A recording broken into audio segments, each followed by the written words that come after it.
the clock conference championship edition. We're going to be breaking down the slate. Underdog is going out with a bang for this 2025 season. We got a $40,000 top prize in the BR. We have the full complement of side contests as well. Your engage eights, your fullback dives, everything under the sun. We're going to break it down, give you guys our favorite angles. And of course, we will naturally build some pick'ems at the end of the show. And then stay tuned immediately after this show, because we are going to roll right into an NBA hoops doubleheader. That's right. I'm going to get my feet wet in the hoop streets because we got a fun dog bowl slate on tap. John and Nez have obviously been covering hoops this season, so I'm going to jump in, get caught up to speed. You guys can get caught up with me as we all try to punch a ticket to LA for that NBA dog bowl here at the beginning of March. I'm Pete with Nez and John. This is Off and On the Clock. Let's do it.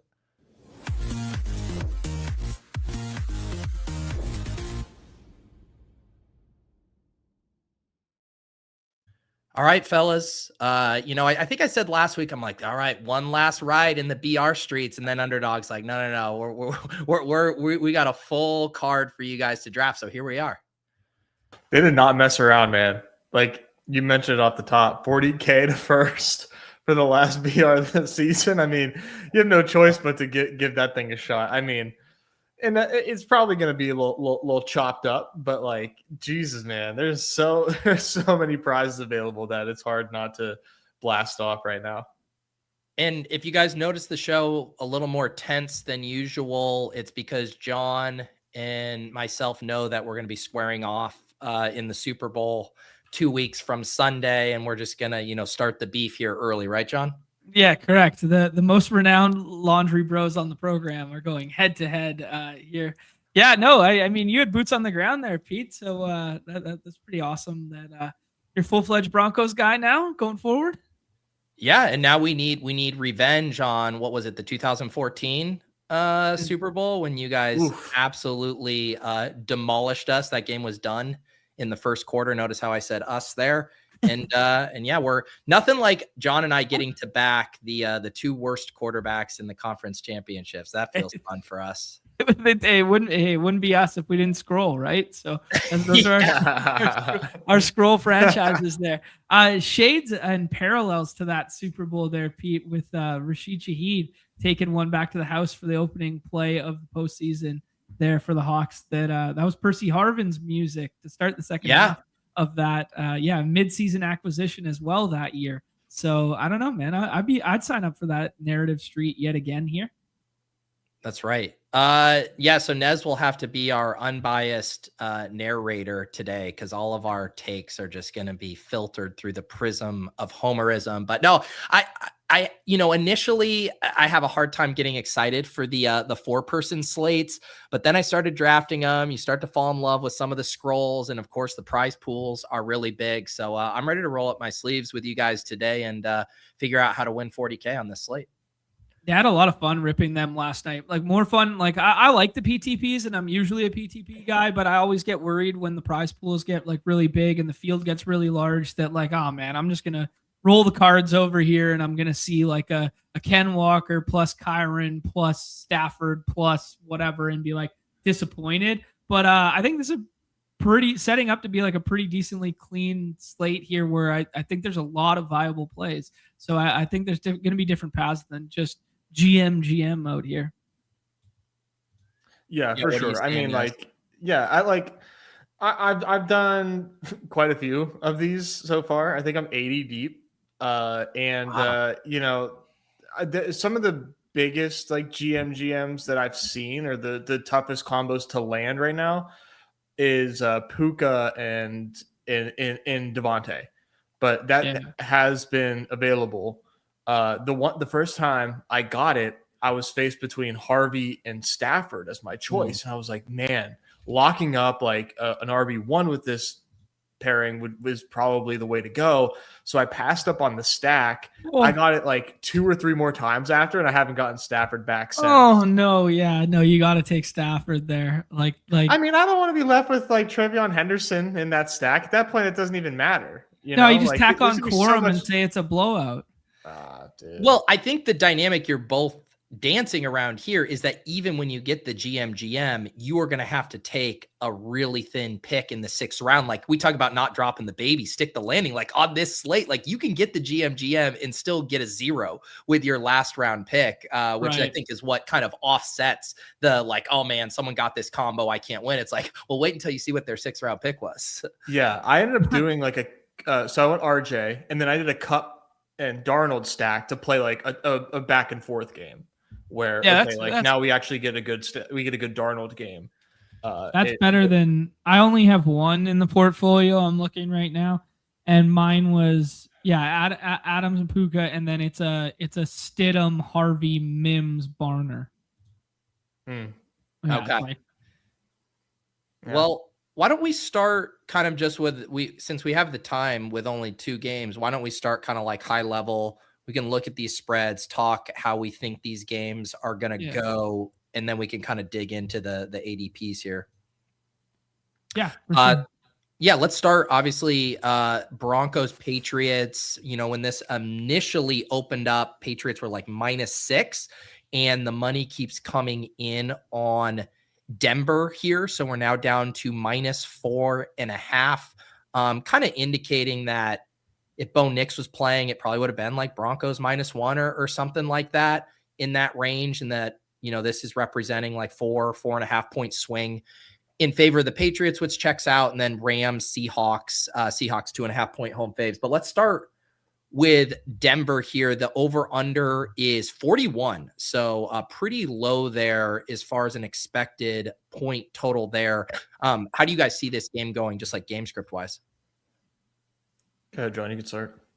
I think the Patriots defense is getting overblown in this spot. Now the Stidham dynamic's very interesting, right? Like he's been very good in the preseason. He's a former Patriot, like blah blah blah. Maybe they're familiar with his game and that sort of stuff. But like the Patriots were really bad at getting after the quarterback, and now they've been like amazing at it in the playoffs, right? I keep wanting to say postseason.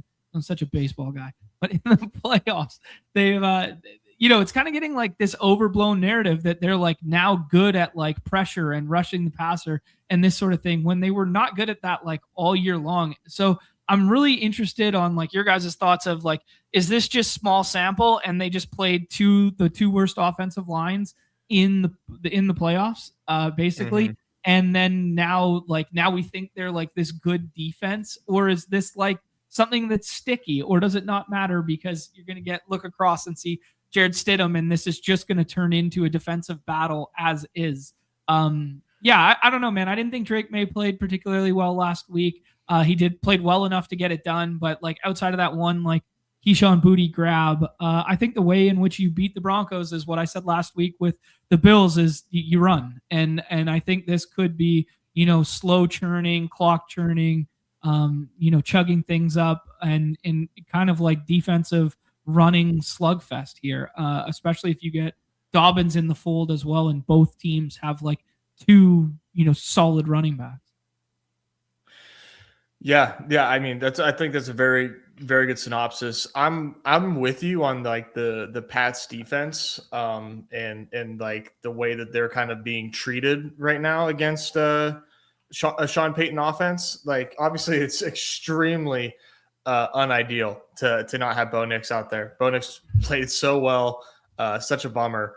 But I just don't think this is going to be so much of, no production whatsoever from the Broncos side. I still think that they're going to be able to keep things moving and make this a pretty decent game. So I kind of like the over in that regard, because I think the Broncos are going to actually be able to make a little bit of noise here.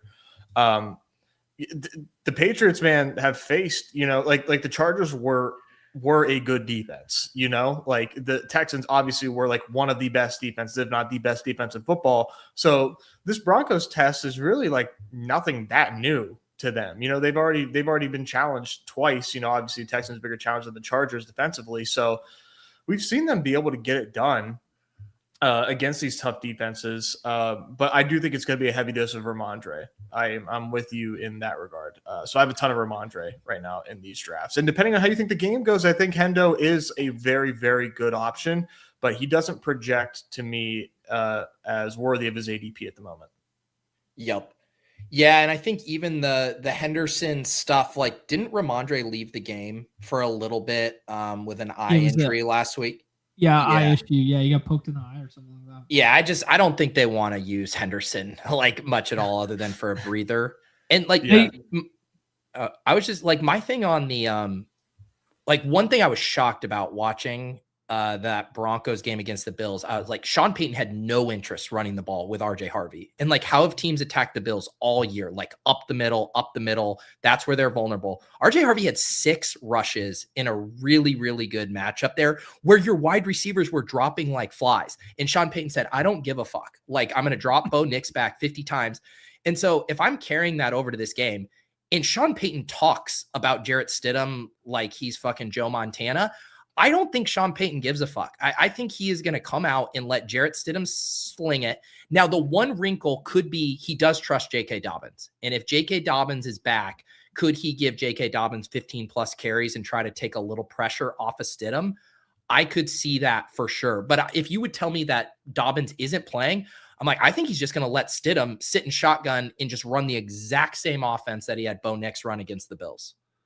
Yeah, I mean, I think he's there for that reason, right? Like, he was there, he was a Peyton guy, and then they signed him again for another like 2-year, 10 mil or whatever to keep him around to be exactly that, right, Pete? Like, where they were like, yeah, this is the break glass in case of emergency guy because we can run shit the exact same. So I like the stance. I like the take. I really like the Dobbins idea that they trust Dobbins more, because if you go back and look at like the early season splits, man, like, this was Dobbins' backfield, and we know like the rookies come on late and whatever, but like, man, this was Dobbins' backfield. So if he's good to go, I mean, 8 to 12 touches feels fun for free right now in our drafts. Yeah, and that was I did the piece for Fantasy Life yesterday, and I was going through projections, and like the Stidham thing stood out like a good bit just relative to Darnold. And I'll pull up, the Fantasy Life projections, Darnold 13.8, Stidham 12.9, and yet Darnold's ADP so much closer to Stafford than Stidham. And It's pretty clear what's happening, right? Stafford off the board, and the drafter starts sitting there being like, I don't want to get stuck with Stidham. I'm going to panic reach for Darnold. And to me, that was one of the few kind of edges in these drafts is like, if you don't get May or Stafford, be patient because you're not sacrificing that much from Darnold down to Stidham. Yeah, 100%. I mean, Stidham's my highest on quarterback. I think Darnold may be my third or second highest, but Stidham, like, by far my highest as well. Because I was seeing the same thing. I'm like, why would I pay up for less than a point of projection? And when, like especially if I don't have JSN, like, why would I do that? What's the win here? What's the angle? So, yeah, all 6-round Darnold for me when I have him. It's a very interesting quarterback slate because, like, we haven't seen big time Stafford ceiling in a minute, and he had like a pretty bad game, or he had an okay game the first time against them, but then they played that super duper shootout in the second game. But Sam Darnold hasn't done anything in weeks now, plus had the oblique last week, plus had his worst game of the season where he threw 4 interceptions against this very Rams defense early in the year. Granted, it was on the road there.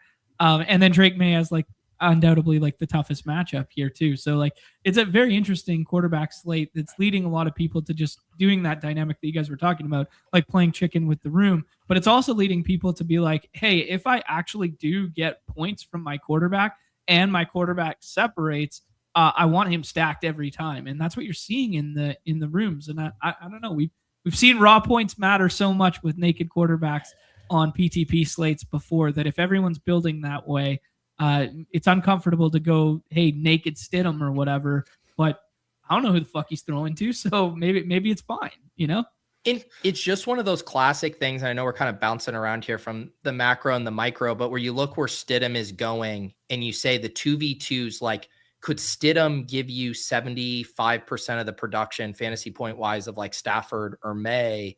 And then you look at the 2v2 of like, you get an Adams or a Ramondre, like those guys are capable of scoring, 17 to 20 points on this slate.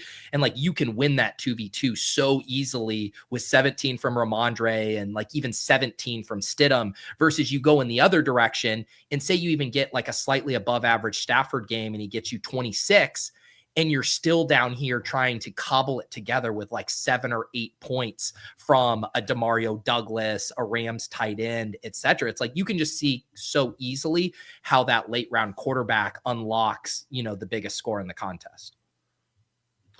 Yeah, I'm straight up struggling with QB, and I'm really just kind of taking the Stidham route, which I mean, I have confidence that Jarrett Stidham can have a nice game. But like, I can't sit here and lie to you guys and say I feel great about having massive Jarrett Stidham bags. But like, I think I would feel worse doing the QB thing. Like, I just think this is, I mean, like I said, I enjoyed the over in this Broncos Patriots game. That's not necessarily a Drake May, comment. And Stafford against the Seahawks defense. I mean, I wasn't the only one to make this comp, but like, the Seahawks defense looked like 28 days later out there. Like, they were just crazy, just chasing around everybody. Like, dude, they were hungry. Like, they wanted blood. Yeah. I mean, dude, the Rams just struggled last week. They just struggled last week. Like, yeah, I don't know, man. It doesn't look that good. I feel like the total, because there's two dynamics. The total both indicates to me more respect in the Broncos defense that I think is warranted. They've like been very leaky over the past 4 or 5 weeks. It's not the defense at the start of the season. And then it's obviously saying, well, Stidham's not going to be able to score points. And I feel like if either of those theses are incorrect, then like this goes well over the total, because the Broncos defense can give up a ton of points. And I think, Stidham can move the ball a little bit. So yeah, it strikes me as like, I don't want to say egregiously low, but pretty low. Yeah, no, for sure. Like the fact that it's this close to 30, like 43 and a half, 44, like that. I can understand that. Yeah. So I think the Patriots are going to have success moving the ball. And I think the way the total doesn't hit is like, if the turnovers, like if there's turnovers, but they're not resulting in scores or, short fields that lead to extra points. But even the turnovers can work in favor of the total. Obviously it doesn't help us out in the BR streets there. What about, go ahead. Yeah, I just want to go down that Broncos memory lane for just like a half second. So they play that 33-30 against the Bills that you were at there. So like, obviously like leaky and back and forth. They play Trey Lance and give up 3 points. They play, I can't even remember the guy that you were joking about on Cash Game Week from the Chiefs there. And so they play 2 backups there. Then they play a back and forth against the Jags when they were hot.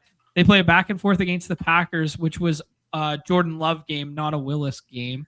Yeah. Like back and forth against the Commanders with Mariota, back and forth against the Chargers a little bit with Mahomes.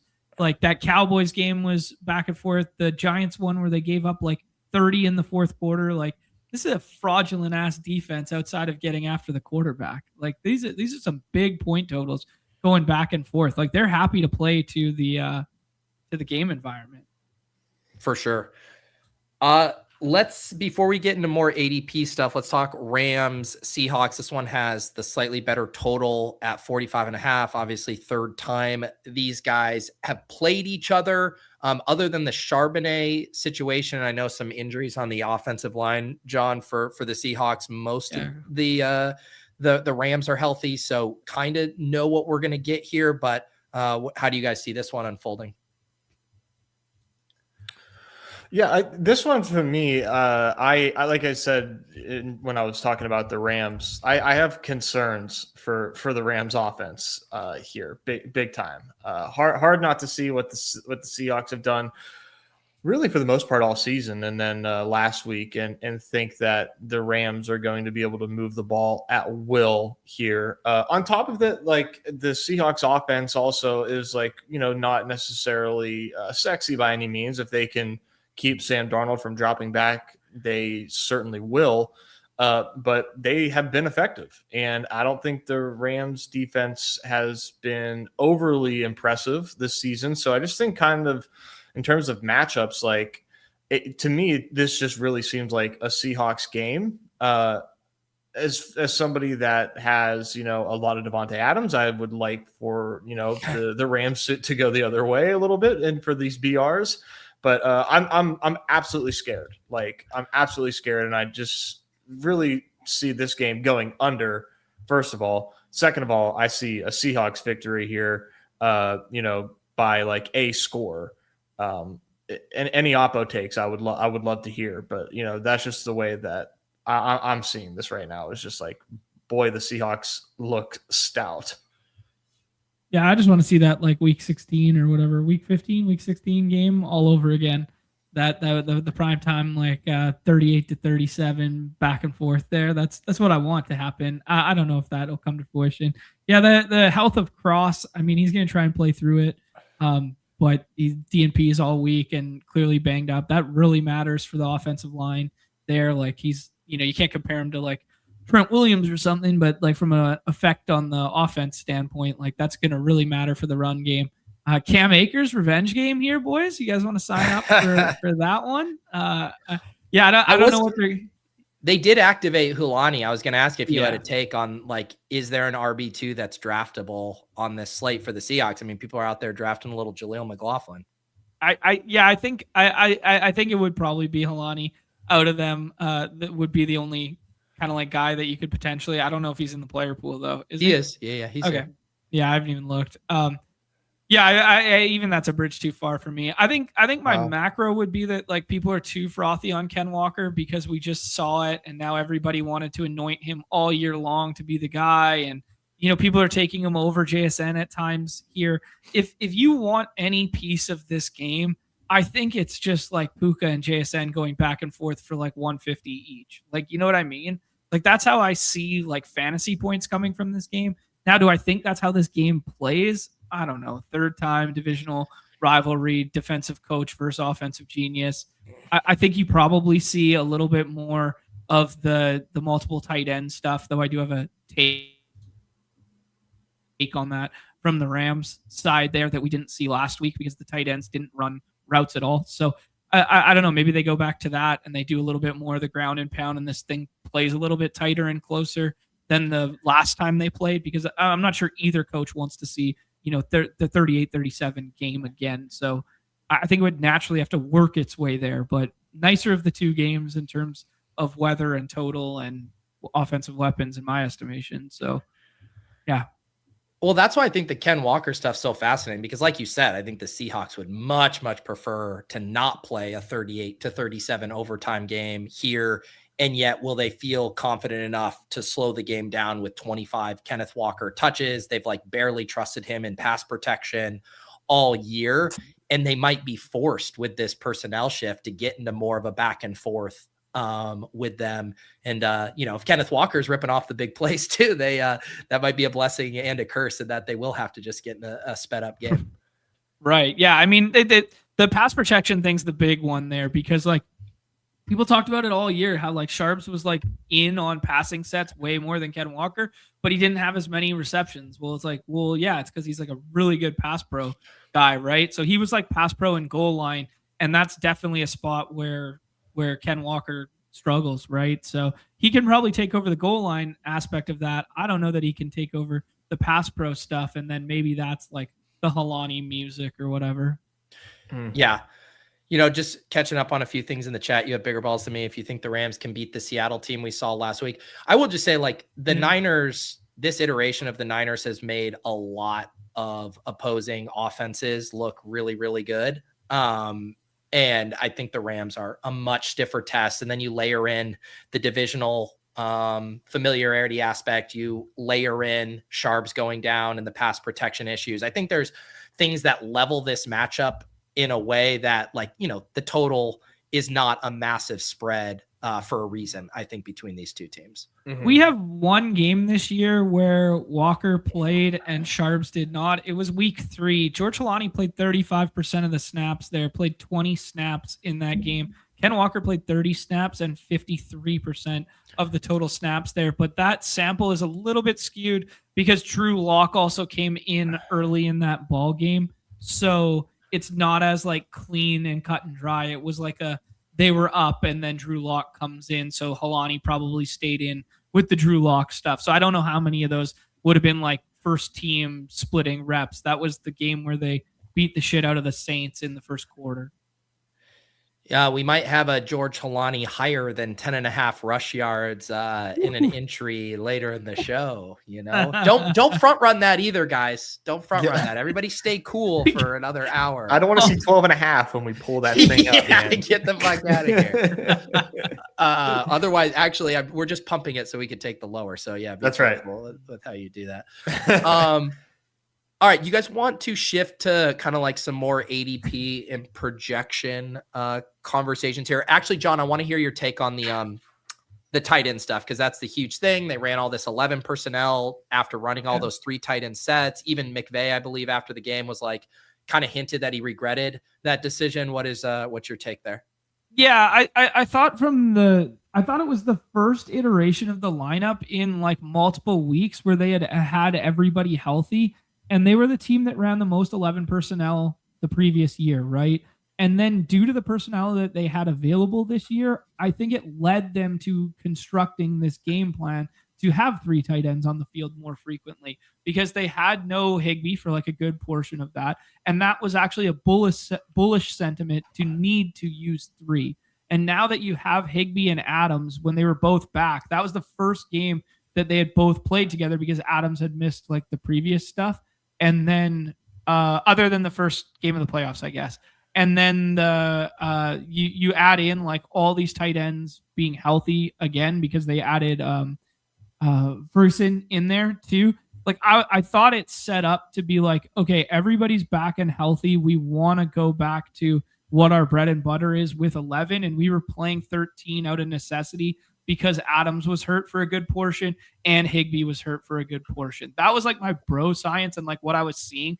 Now there was probably something matchup driven on the other side that also was like a wrinkle of like what they saw on tape of like what, the Bears do. But I think, this week you're probably going to see a little bit more of it too. Plus they had offensive line injuries too that nobody really talked about. And you want that extra, tight end in there for blocking purposes when you have O-line injuries. And now I can't remember the guy's name right now, but now he's back. Yeah. So is that translating to anything for you? I mean, I'm taking stabs on all 3 of the Rams tight ends in the BR. I haven't been doing the like Whittington or Mumpfield stuff. It does feel like that could just backfire on you really easily. Yeah, I haven't done any of. I did Whittington one time, I think, just because like it was encouraging that. The thing I liked about Whittington was in the designed play set of like the very first drive of the game where you kind of have like your scripted 15. He had work in those ones. So it was like, oh, this is a game plan. Like they want to feature this dude a little bit. Now it didn't really amount to much, but like, if he rips one of those slants for like 40 yards and nobody else separates from the other game, we're only dealing with 2 games here. Like he could matter. So I think my bro science take is Higbee is my favorite of the group, even though he did not run the most routes last time, because he is the guy who can stay on the field when they run 11. Like when it's 11 personnel, like that's Higbee's music because he can block and run routes, right? Whereas some of these other guys, like, Allen is just like purely like a block guy. Ferg is like purely like let's set up Ferg for a reception guy. So like I think he's my favorite of the bunch. Parkinson would be like second, but it's mainly just because the ownership discount there. Mm-hmm. Yeah, it's a pretty big ownership discount down from 16 to 23. And I do expect Parkinson to be at near 100% drafted and Higbee's probably going to be down there like sub 30%. Correct. I agree with the assessment.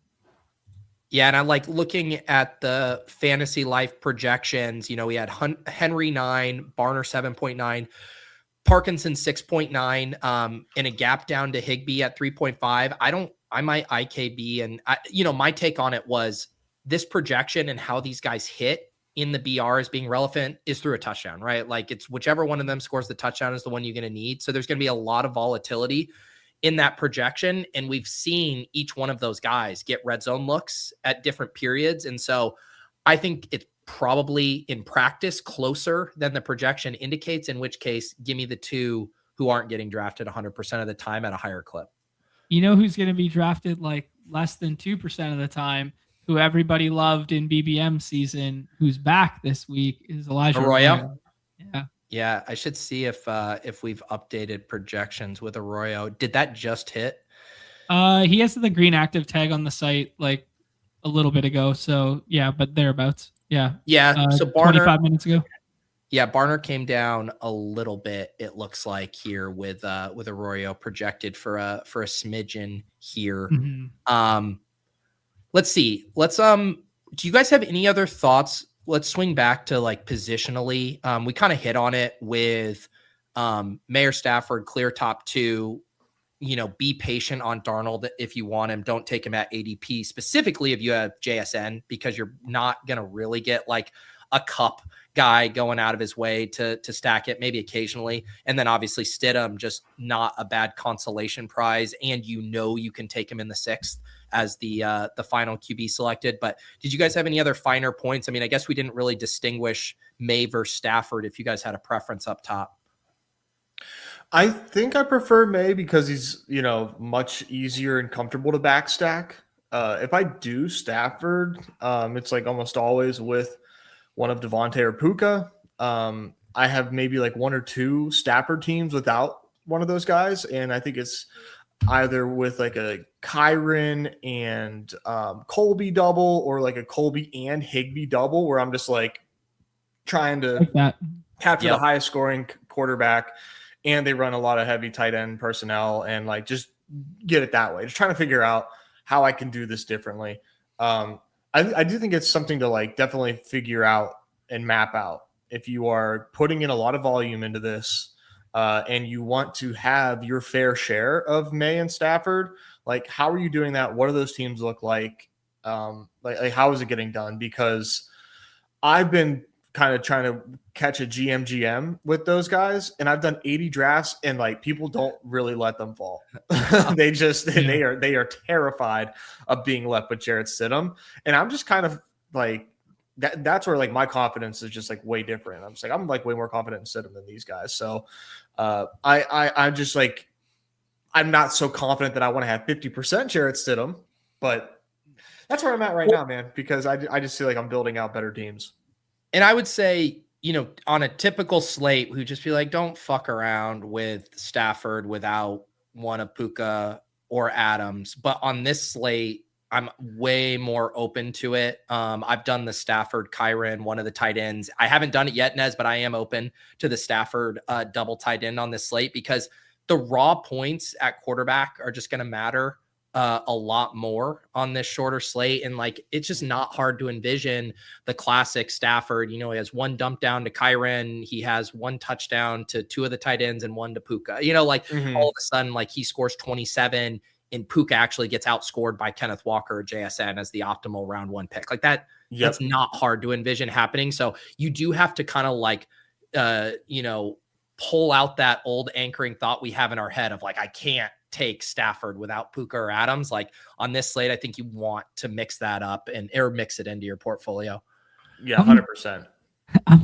I'm so disgusting that I've done 15 drafts and most of them were last night. And I'm just scrolling through to see like, oh yeah, what kind of ideas did I have that were similar to Nez? And like the first one I see is like Stafford, Colby, Higbee. And then the next one I see is like Stafford, Kyren, Whittington, Higbee. Look, I have like all these disgusting teams. Get your own ideas, man. I got multiple of like the Corum plus Kyrens. Like, oh, they win through the ground and they both score. And then it's, you cannibalize the Stafford teams too. Like, it's just so fucking gal brain. Well, we should talk about that too before we head to running back of, the viability of onslaughting. I think when you look at these totals and you look at these offenses, and I think you can kind of sell yourself on a meltdown game for any of the quarterbacks playing, just because of the defenses, because of, recent form. And it would not shock me to see 3 of 4 offenses fail this weekend or put up media. And in that case, that the one scores 30, there are scenarios where you could just want 5 players from one offense and everything else is fool's gold. So that's another thing I think you really have to open yourself up to, is like, I don't think there's a number that you could do from a single team that would make me uncomfortable. Fully agree with you, man. It's old school showdown principle dynamics where it's like, what? You can't play your defense against your quarterback? Like, yeah, you can, bro. Yeah, that'll speed up the game, or that'll whatever. So yeah, I know, I fully agree with you. I would like us all to answer one question here. Systemic risk mindset. Which quarterback is most likely to score the least amount of fantasy points on Sunday? I think you got to say Stidham still. Yeah, I mean, if I'm like being honest with myself, it's Stidham. Yeah, okay. But I will say, pretty close. I will say, well, I was going to say, this is the thing I would say. I would say Darnold has a higher ceiling, but perhaps a lower floor. Like if one of these guys like has like the 4 interception meltdown game or just completely unravels, I think it's Darnold. Yeah. And I mean, I'm kind of like selling to myself at the moment, but the one thing that I think is interesting, and like I'm trying to like compare this to like what you just asked, John, like maybe not necessarily scoring the least amount of points, but like really tell yourself what's the likelihood that, May or Stafford gets outscored by Darnold or Stidham. Like, I don't think it's like that crazy personally that one of these guys get outscored by these lower drafted QBs.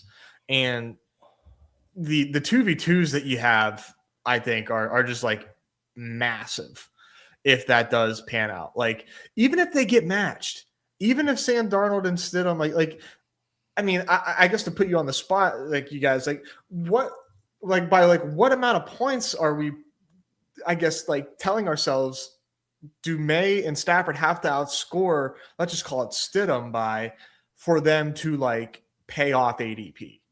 Like, is it, I think 10 points? plus. 10? I think 10. I think it'd have to be like a 26 to 16 kind of gap where you really, what do you think, John?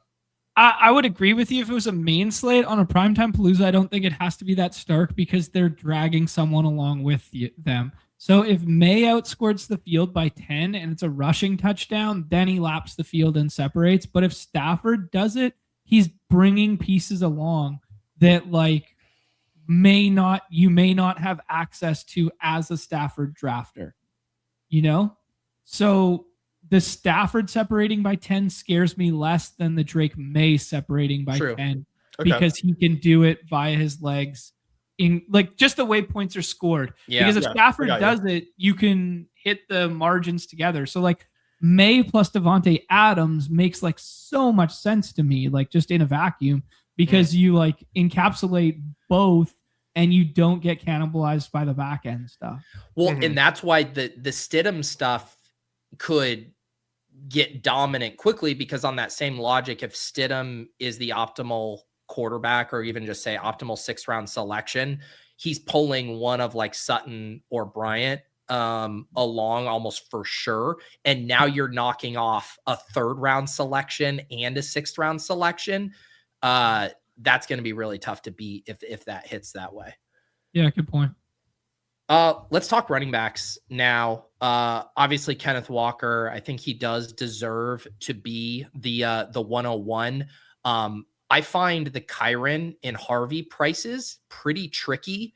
And I personally think Ramondre is the second best running back selection after Walker. Do you guys have any other thoughts about these top 4? I'm Kyren over Ramondre, but I agree with you on the Harvey price tag, especially if the Dobbins stuff muddies the water, and then the fact that they just didn't show much faith in him last week there. I've actually been scrolling past, like Hendo's like the big play guy, but I've been scrolling past like Hendo and Harvey a decent amount and letting other people do it and doing like 1-1-3-1s or 2 tight end builds and doing like Corum as like the last guy or Dobbins as the last guy as like the low own. So I've soft fade in the Harvey and Hendo tier right now? I have right now 25% Ken Walker, so like at the field, 25% average on this one, and then exactly the same amount of Harvey, Ramondre, and Kyron. So I'm just like being such an opto bro in that regard whenever I'm in these drafts and mix and matching. I mean, the Harvey usage last week is definitely, you can just flat out call it concerning in that spot. Big time back and forth game though with Bo Nix at quarterback. I think with the 41 total, there's a good chance that this game does play a little bit differently, and or just the fact that it's Stidham instead of Bo Nix out there. Maybe they give Harvey more touches because they want to not have to force Jared Stidham to win an AFC Championship game. So I was taking Harvey, and I think I trust the projection on Harvey where he is like better than every wide receiver not named Puka. So like, he's typically like a second round pick for me, but Ramondre though, I'm with you, Pete. I like Ramondre more than Kyron, but I'm playing the ADP game there and taking them like all things equal, at the same rate. But Ramondre's role is really, really good. And I like his matchup better than Kyron's. Yeah, and to circle back to kind of what John was saying about Ken Walker maybe being a little overdrafted or a little frothy, and then Go AZ Cards asking about, do you go JSN or Puka there? The one thing I'll say that I think I agree, like in a vacuum, I want the wide receivers, but just like positionally, again, talking about the 2v2s, I think a lot better generally with if Ramondre comes back and you're able to get like a JSN or Puka with Ramondre, I mean, yeah, like I love that. If you get boxed out of that, I start to like the Ken Walker with Diggs or Sutton more than that other 2v2. So it is kind of room dependent. But I just think the running back situation gets a lot more dire than the wide receiver situation does, which is kind of evergreen for us. Yeah, no, that's a really good point there, Beat. I agree with you on all accords. I'm still taking JSN ahead because of like the ceiling of like, if this game gets nutty, I think it funnels through, catch up mode, JSN's chasing Puka down, chasing Adams down, like that kind of thing. I think Ken Walker's floor is way higher. And if I was building like half point PPR projections, like, they'd be fractions of fantasy points apart, maybe like 1.8 fantasy points apart, and like the floor for Ken Walker would be considerably higher. But yeah, I think I'd be on the JSN ceiling side of things there. So let's talk about this second tier of running backs. And like the biggest reason I'm spooked about the Harvey stuff is, again, last week, only having the 6 carries in a good matchup. And now the J.K. Dobbins stuff. So the official practice report, I can pull it up here. He's gotten in limited practices the past 2 days. Obviously, today's practice report will probably go a long way in telling us if he's ready to go. I think that the Harvey ADP gets really, really sketchy if Dobbins is back. And conversely, like I think Dobbins as a late round guy, I've been adding him as my RB2 in basically every draft I've done, just because I think he's going to out project every single other player around him in that last round. So I've been playing it. Is Dobbins in? But I'm kind of curious, like how you guys have been handling that situation. I haven't been fully playing it as in, but I love it from a game theory standpoint, even if he's not, because we're going to have so much more information at lock. You're going to draft him as a flex player and you're going to swap to whoever you want, because the ambiguity of like Denver right now with their pass catchers as well, like, Pat Bryant's swaps are going to be available for people, or, if you don't get that, Lil Jordan Humphrey is going to be free for you to swap to, like, not every time, but like, yeah, I like it from a theoretical standpoint, but I don't have a definitive stance on like, hey, I'm lowering Harvey because of Dobbins. It's just more like I'm lowering Harvey and then we're figuring it out kind of thing. Yeah, I haven't done any Dobbins yet, just because he's only been LP. So I've been playing him as out, but like if he does play, then like that's a really, really fun last round pick as opposed to playing like Rashid Shaheed 5 points or, whoever's left at the end of that draft there. That's a pretty fun angle to play just based on the usage that we saw from Harvey. So I do like that angle, but I haven't done any Dobbins just yet. As far as like the rest of that like tier goes, or just like anybody like below RJ Harvey, I have like 6% Trevion Henderson, man. Like that, this ADP I just think is, I think fully like best ball brain. Now, For if sure. you want to play Trevion, I think you play him with Ramondre.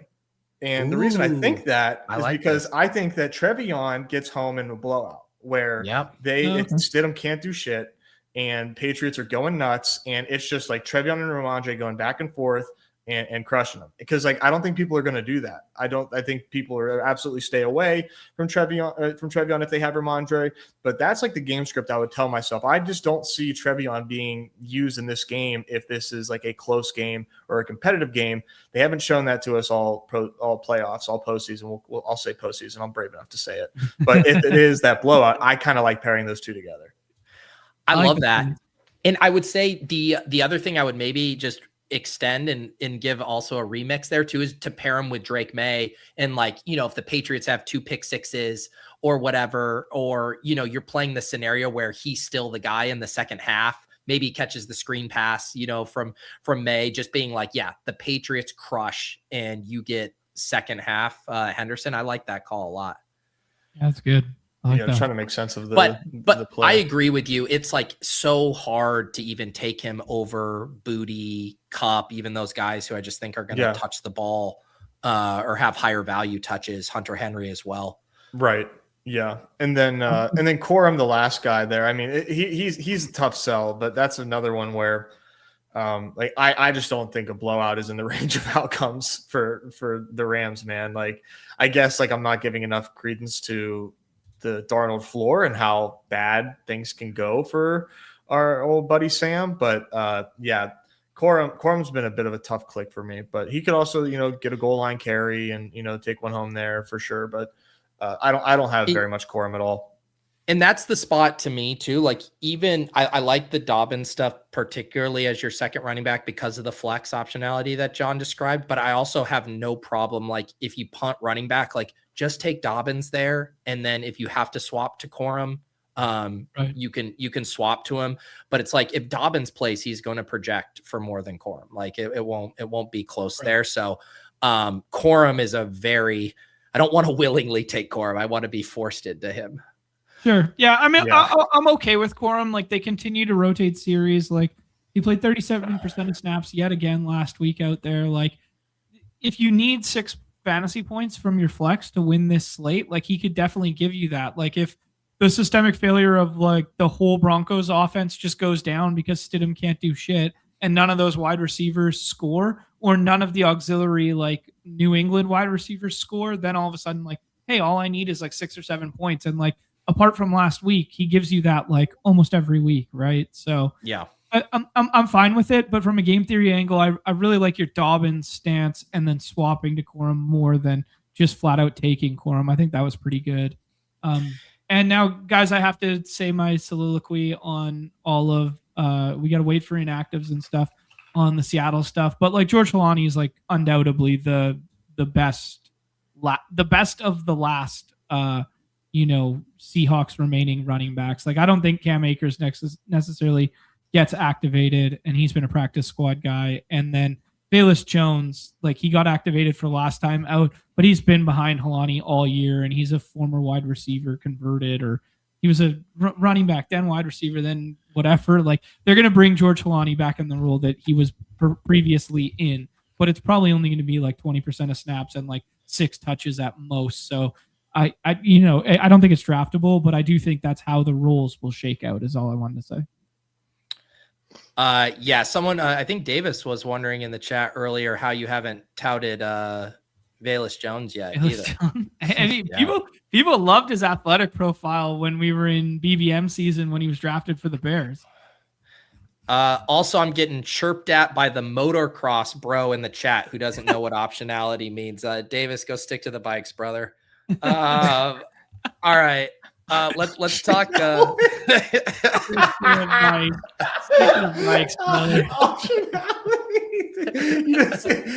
You smacked him in the face. Love you, Davis.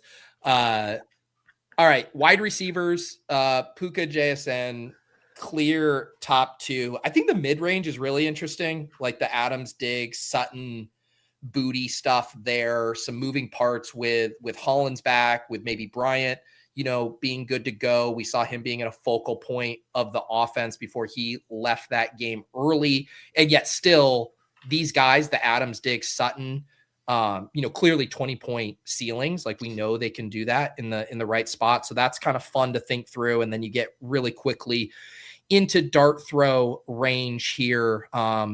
Mims ADP pretty fragile with Bryant back. Shaheed more of a special teams merchant. And so, yeah, after Cup, there is basically no safety net for targets, but that's the quick TLDR. What are some of your guys' favorite wide receiver angles? I mean, I have a lot of Devontae right now, just because of, where he goes. You can get yourself a running back and take Devontae as well, and kind of, really start your teams off well. It's been, a not great playoffs for Devontae, to put it very, very well there. But it's still Devontae Adams, and he still was the red zone read for Stafford for an entire season. I anticipate them playing from behind, or at least this being a back and forth game, and Devontae being involved. It's kind of rough when you look at these box scores, man. You're like, man, only 2 receptions against the Bears defense, but he's been my favorite wide receiver play. I mean, I'm paying up for him, but I think he just pairs so well with a running back to start these slates. Yep. John, do you have any takes on the Diggs Sutton range here? I think you're muted. Oh, I think you're muted, John.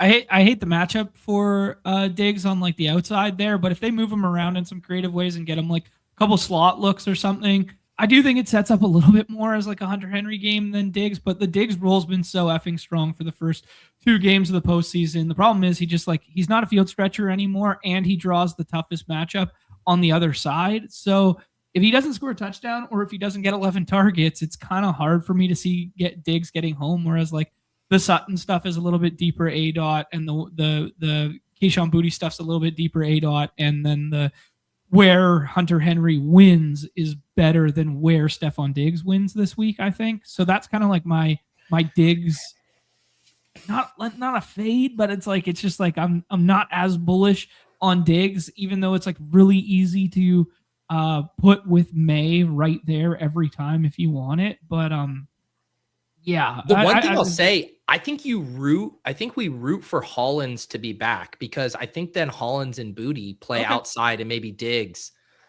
plays more in the slot, as opposed to maybe getting marooned and putting Douglas more in the slot or whatever. Yeah.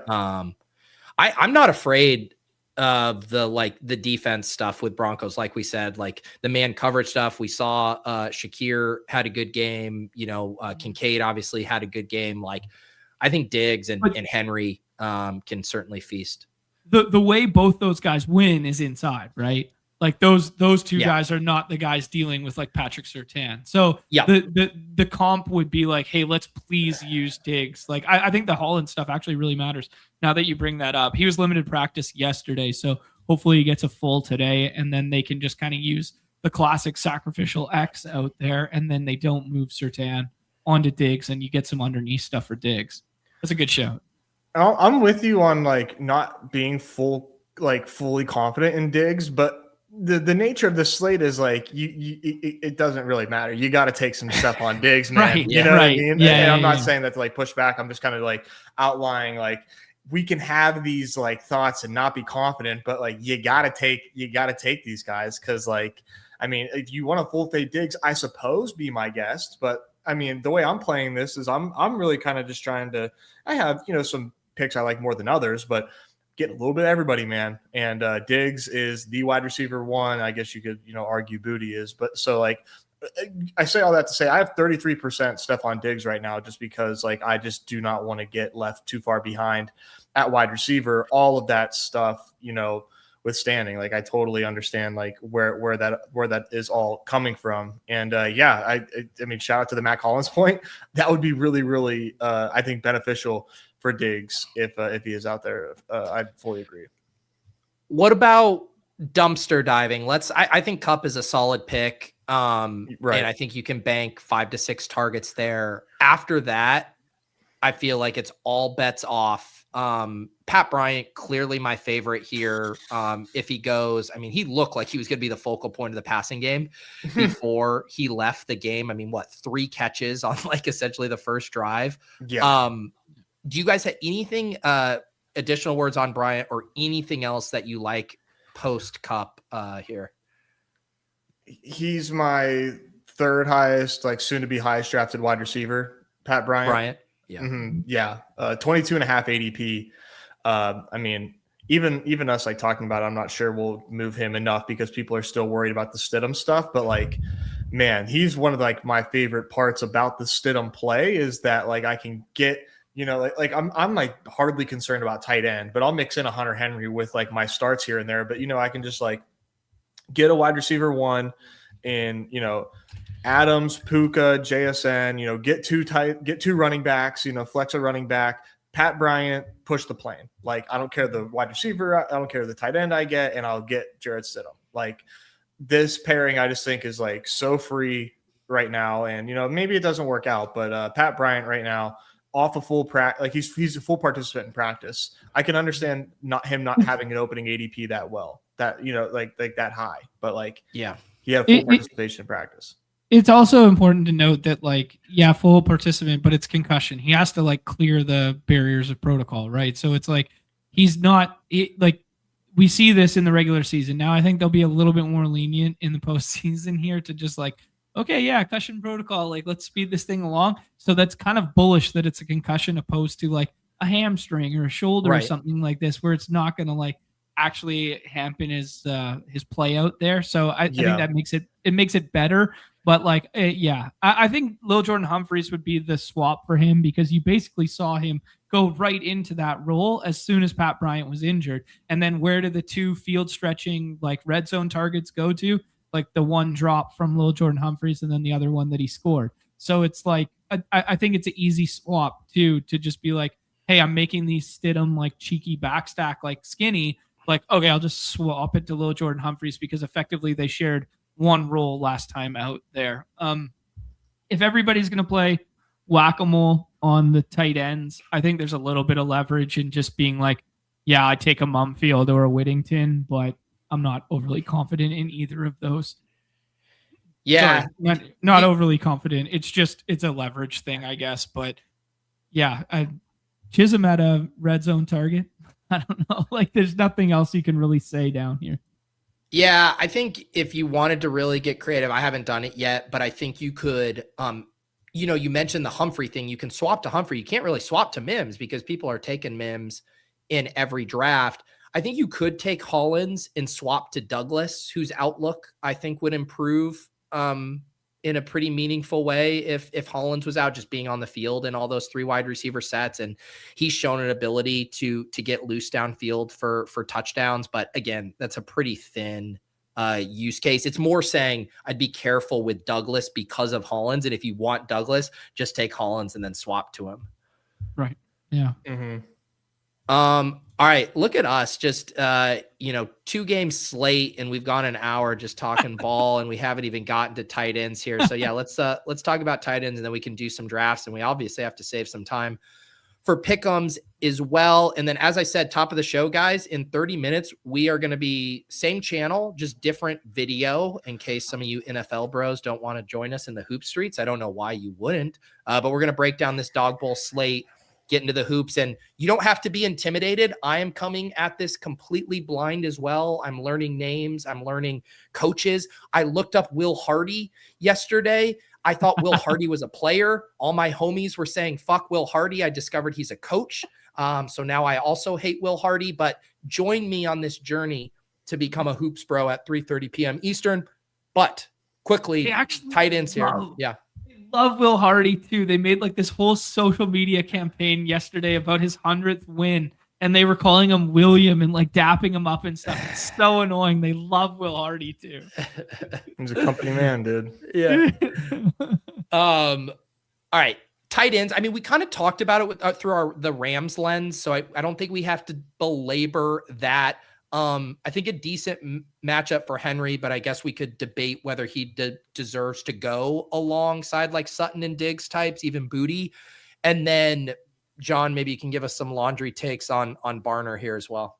Yeah, I mean, I'm a little bit skittish on the Barner stuff. Especially if Cross is banged up, that you need like a little more inline blocking, and like he's a good like dual threat guy. So like I could see a little bit of like dropping down in, like, he didn't have a good role last week from a pass catching standpoint, but they also didn't really like throw a lot. They were just in positive game script the whole time and whatever. But like, if Cross is pretty banged up, you need an added inline guy. Like I think that's Barner's music. And then like Arroyo is kind of like the pass catching guy now. And he comes back from IR and plays, 23% of snaps when they use 2 tight end sets or something like that.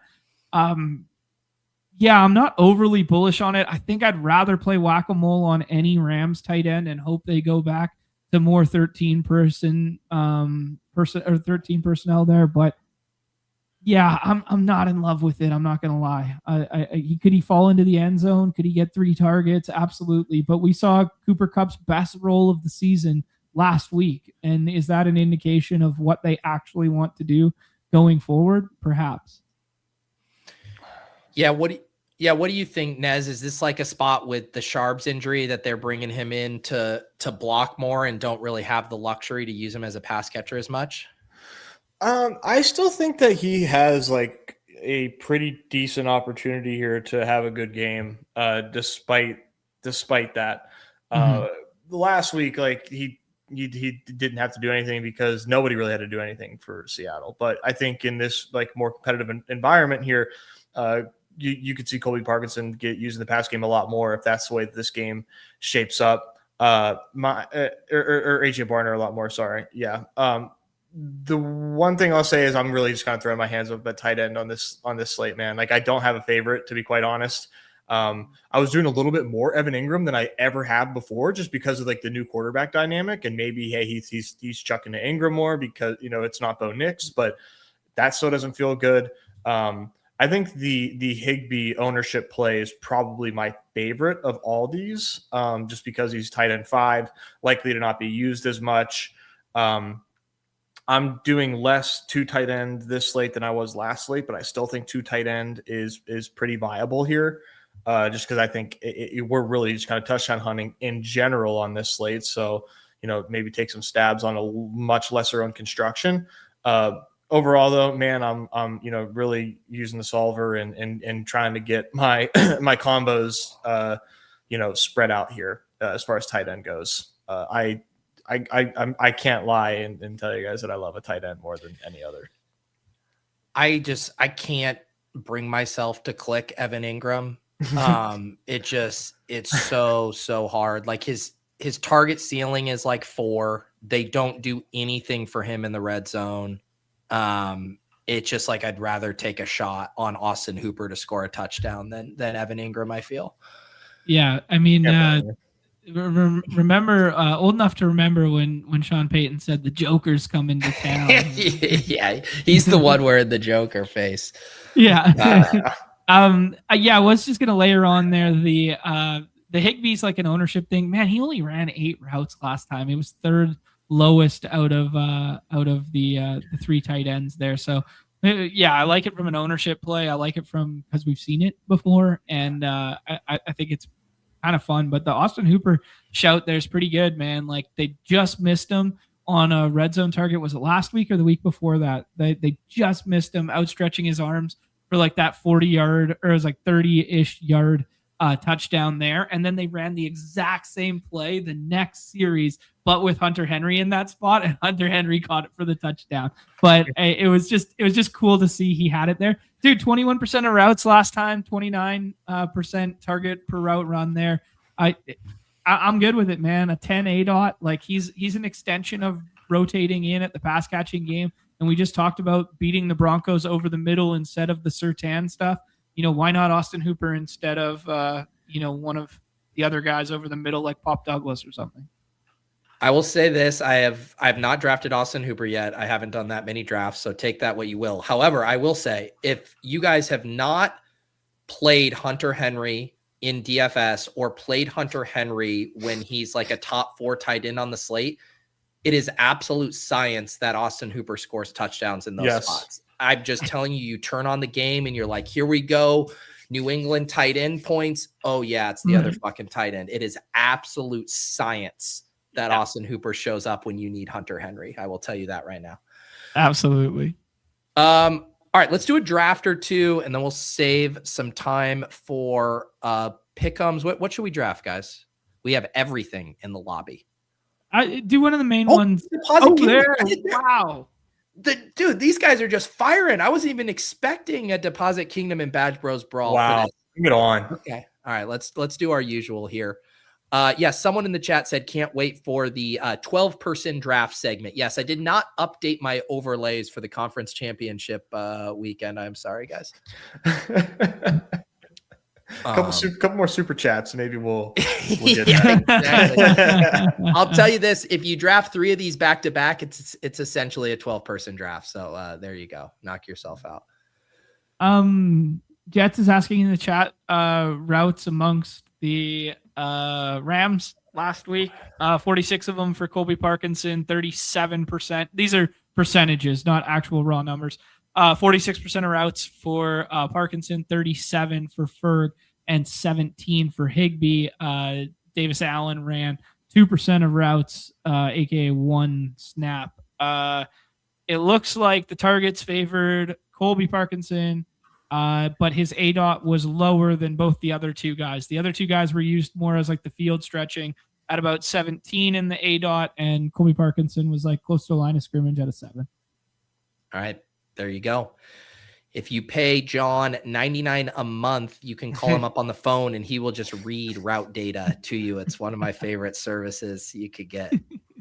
John, would you do that? That'd be a great bet. Sex hotline, but you just call him up and John in a sultry voice tells you how many routes Austin Hooper ran last week. But it's only the naughtiest of naughty scrolls. Yeah. Like if you call up and you ask for snap count data on like Christian McCaffrey, like I just hang up. But if you come in there and you're like, tell me, Kyle, George Halati, tell me Kyle Juszczyk's usage rate last week. Jaleel McLaughlin, the long down and distance snaps. Okay, we are at the 4-hole. We get the chalk top 3 off the board. This is a fun spot to mix and match various combos here. What do you guys want to do? I like the idea of Kyron, and then I'll float you 2 ideas after. So I do the Kyron plus Adams, and then kind of punt the quarterback and see what comes back to me, and then do that one. Or if you take Drake May here, we can be the super scrolling back stackers by taking like Austin Hooper or something like that. Austin Hooper in the Deposit Kingdom tournament. We can do May. 1 of 1. Yeah. Let's try it, man. Let's see how we can dig out of what I perceive as a hole when you take that. Yeah, because if you start this way, effectively you're waiting for the GM in the room of Diggs to come back to you, and it never happens. Like I've seen it happen like once, but it was from the 3-hole where they start Kyron at 3 May and then Diggs came back.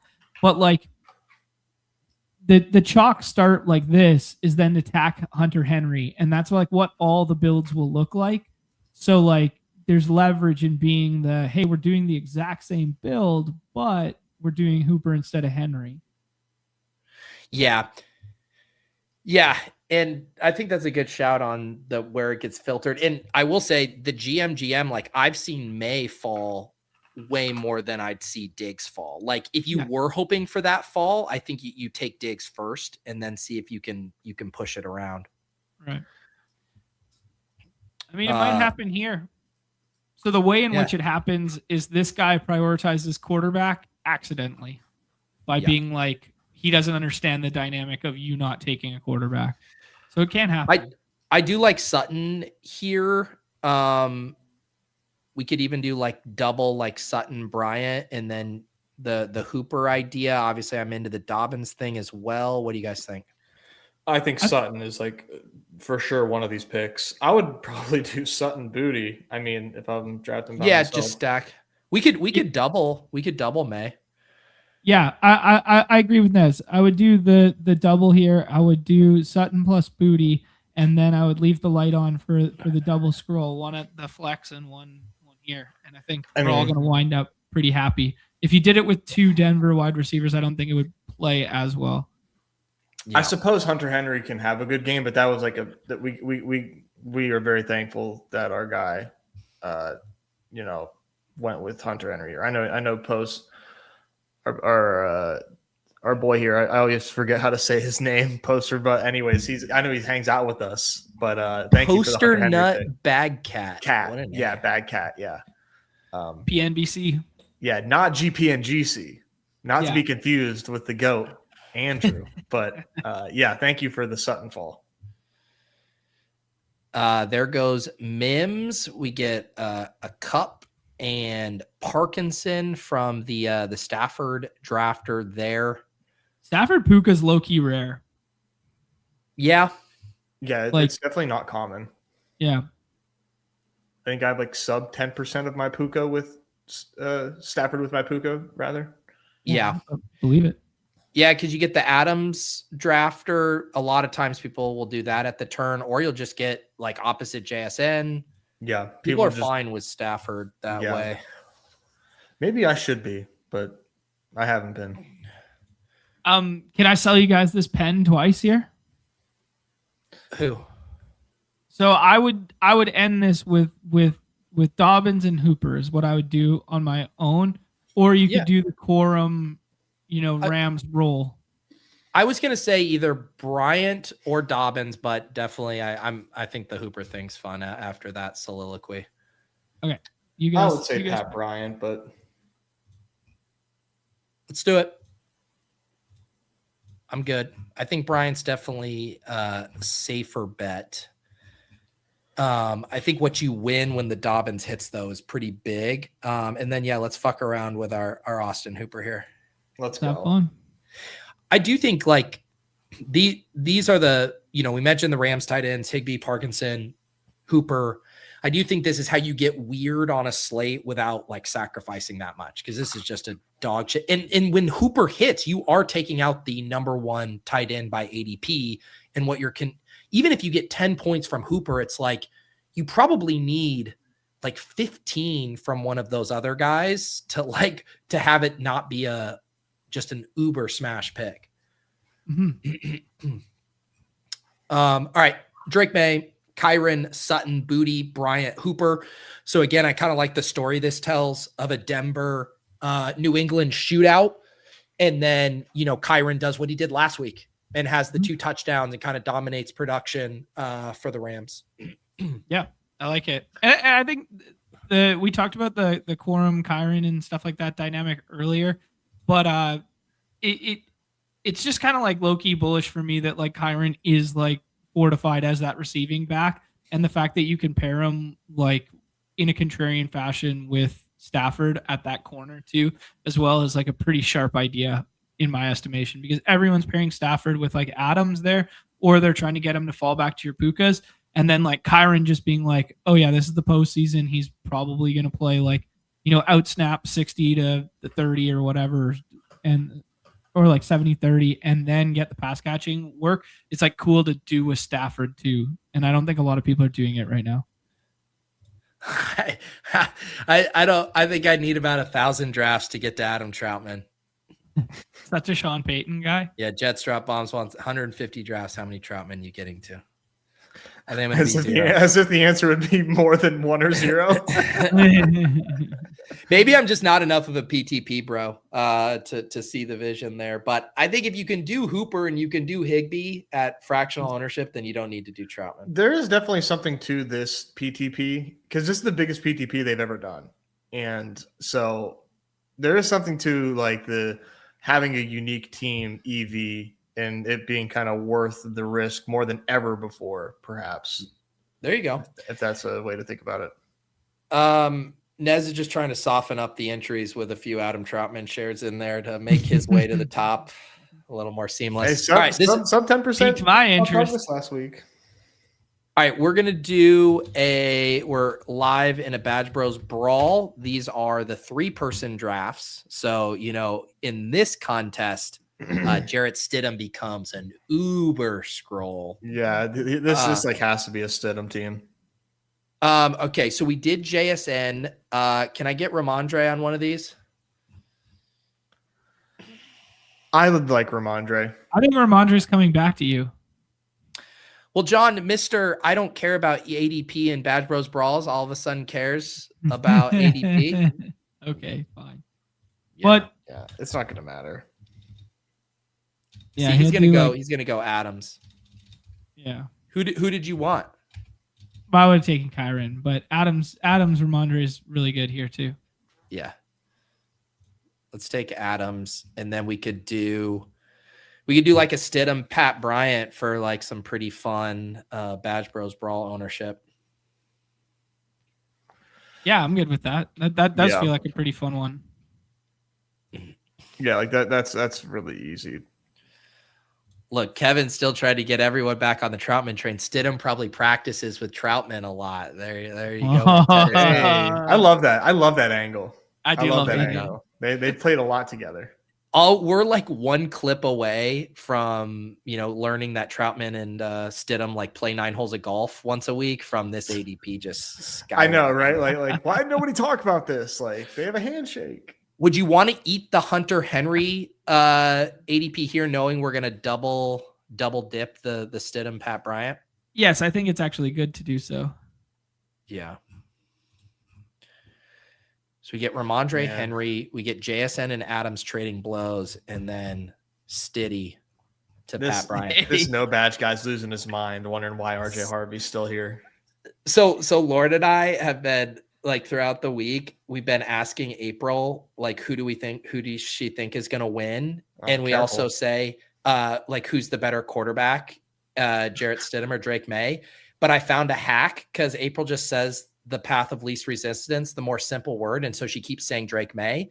And so then this morning I asked her, who is the better quarterback, Drake May or Stiddy? And she goes, Stiddy. Yeah. So we finally got her. That's my rally cry now. If he throws a touchdown, I'm Stiddying all over my living room, hitting the Stiddy. I just hope I have power for this goddamn game, man. I'm kind of looking forward to hunkering down and doing nothing but just like staying warm and watching football. But that's assuming I have access to electricity. Yeah, let's keep you guys on the grid. Thank you. This weekend. All right, so we do Stiddy to Pat Bryant, Ramondre, Hunter Henry, Devontae Adams, JSN. Do not forget about our beloved titular contest. We will not see these in this specific form until week 1 of the 2027 season. So make sure you get your entries in here to the Deposit Kingdom Weekly League and the Badge Bros Brawl. And now it is time for us to build some pick'ems. Let's pick'ems, spicy margs, radioactive spice. Let's spice it up, slop it up. I mean, slide. Just permission to slide, Your Honor. You sliders. That's a 65X. That makes me feel things. All right, guys. I don't want to rush us too much, but I also don't want to leave Zakarian waiting too long. And we got this NBA show. So I'm thinking we do a core, a haterade, and then some kind of slide/TD one here and get on with it. I'll also mention I'm going to do an after dark tonight because I'm busy tomorrow night, but I'm just going to draft some more teams, sweat some of the dog bowl entries, and I can build a few more pick'ems. So if you're feeling pick'em withdrawals, I can do a few more tonight, but let's get it started with the core. What do you guys got? John, you want me to start? Yes, please. Okay. Yeah, I'm gonna play a higher here, and I'm putting on a brave face, man. I'm playing Jarrett Stidham higher, 197.5 passing yards, man. That was I have 2. That was one of mine. So we're in lockstep. Also, shout out to Underdog for updating the photo. That is so sick. If you hang out on Denver Twitter, every single person's avatar is now this. Look at you, Pete. You're on Denver Twitter now. You got The algorithm, Broncos. man. The play here, the TLDR is that, like, I think that there's a chance they're going to be playing from behind, and Stidham, I think, is going to have full confidence from Sean Payton, and they actually have a pretty decent line, O-line, D-line matchup here in terms of the Broncos O-line being like pretty solid. So Stidham, time to throw, shouldn't be pressured too much. I think he's going to be able to make something happen. Cool. What do you got, John? We're going back to the well, baby. This Tyler Higbee 15.5 receiving yards. I like it. Let's cook, man. All right. Beautiful. Also, I know we didn't hit, but the Schultz pick, you going back to the well, he hit it and then left. We didn't even need to get rescued. That's wild. Yeah. Okay. So we have Jarrett Stidham. We have Tyler Higbee. So I have 3 target ones that I like. But the one that just seems off to me is the Diggs. I really like the Diggs target. So his line is set at 4.5 receptions, and the targets is at just 5.5. And like you look at other ones, and like the spread is bigger. Like Sutton's at 4.5 receptions to 7.5 targets. And I just feel I do think Diggs is going to get a lot of work in this game. I like the Hollins angle coming back. I just think the Diggs 5.5 targets seems really light to me. Like it. Yeah, I'm with it. That discrepancy in the lobby is not something you see all that frequently. Yeah. I also would have been open to like the Pat Bryant targets isn't bad either. 4.5 targets. I mean, he had 3 targets on that first drive. But I think the Diggs feels a little comfier. Perfect. All right. I'm going to hit this with the 100x boost, 100x boost, 60% boost, $100 max here. And no docs on this one. So you get the full 9x there. If you guys want to tail us on Stiddy, Higbee, and Diggs. Stiddy might make me laugh every time. It also kind of always feels like you're saying STD, like a nickname for an STD. Like I got a Stiddy. Another Stiddy, bro. Fuck, man. Another Stiddy. Careful, bro. Everyone knows it. Everyone knows Angela has the Stiddy, bro. Well, that's a little too targeted. This is also what you're going to get on the hotline. George Shalani, route data, and Stiddy talk. Okay, let's do it. Let's do a haterade now. And it looks like, I don't know. Did I have 2 boosts? Did they give me 2 60% boosts? Whatever. I'll figure it out. But who do you guys want to hate on? Remaining. No, it's gone. Travion. Yeah. Ooh, okay. Yeah. Which way? Like I'm kind of, I'm obviously a little scared sometimes of like the busting off the big play stuff, but like, I don't know, man. The receiving role really hasn't been his. Like, yeah, I'm good. Any yardage, cumulative yardage, receiving yards, I'm good with it, man. I think I would go the rush yards. Wants to see his trusted guy in there. You'd go what? Rush yards. Rush yards. Yeah. Yeah. I think that's the way. I was going to say that or attempts. You basically fade the game script you were talking about, taking him in the BRs, where it's like he's getting there in the second half, and say it's a little closer and he's just not getting 9 carries on the road. Mm-hmm. Yeah. They also have a rush attempts and targets. I don't know that it's a good enough number, but it's 11.5. I mean, he doesn't get used in the past. He gets like one target a game. Yeah, I think one of those targets came when he was when Ramondre was out too with the eye thing. Yeah, that's a good way to get a little extra cushion there. Yeah, I like that. Fade the usage. Yeah, less than 11 touches. Yeah. Yeah. Okay. John, do you have someone you want to hate on? That was it. Oh, sorry, that was yours. Nez. Yeah. I mean, yeah, I do. I'm gonna, and please feel free to veto this, but I'm doing a lower on Stafford pass yards. It's fine. And just playing that this defense is just like the real effing deal. And Stafford, did he clear this against the? He barely cleared this against the Bears. He needed OT to clear this against the Bears. Different beast here with Seattle on the road, 12th man. I think he's in trouble. Okay. All right. I respect your stance. And then I remember that he threw for 480 against him last time.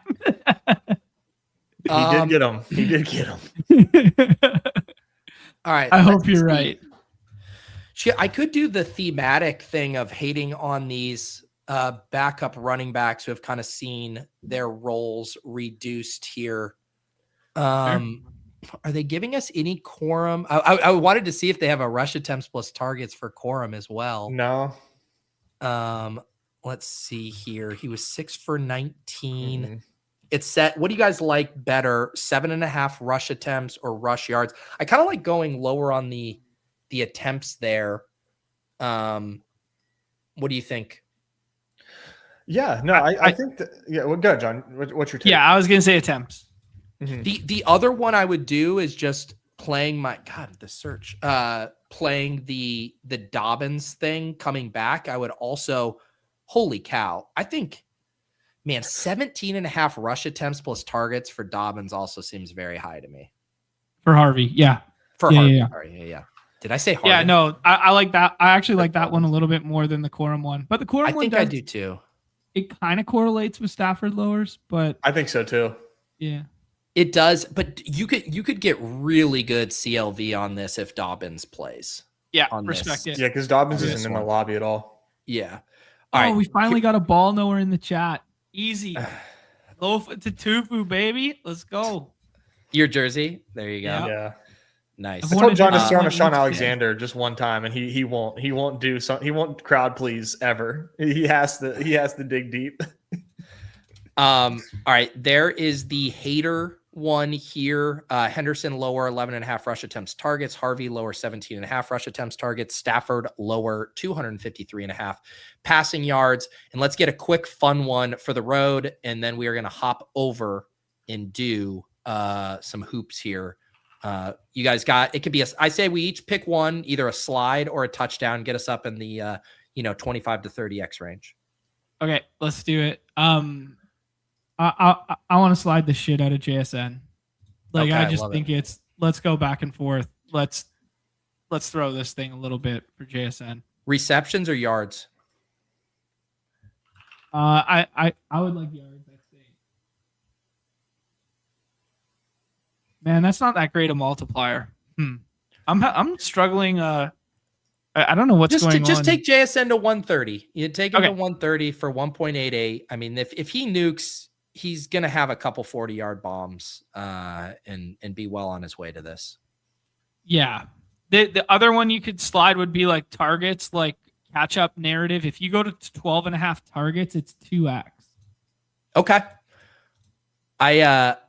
I like, I see 11.5 at 1.3, 12.5 at 2.03. So it'd be 13 targets. 13 sounds a little high, doesn't it? It does. Okay, let's stick with the 11.5. Do you like 11.5 or do you like 125? I think 125 is better than 11.5 if they're the same issue. 129? Yeah, 129. Yeah. Yeah.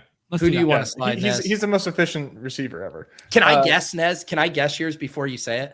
Yeah, I don't know if it's going to be on brand, but guess, and I'll let you know if Okay. Well, you just told me how much. So you said you like Adams a lot, and you love doing the 2 touchdowns thing. So I was going to guess you're going to do Adams 2 touchdowns. That would be fun. I actually have something that it gets you pretty damn close to Adams 2 touchdowns.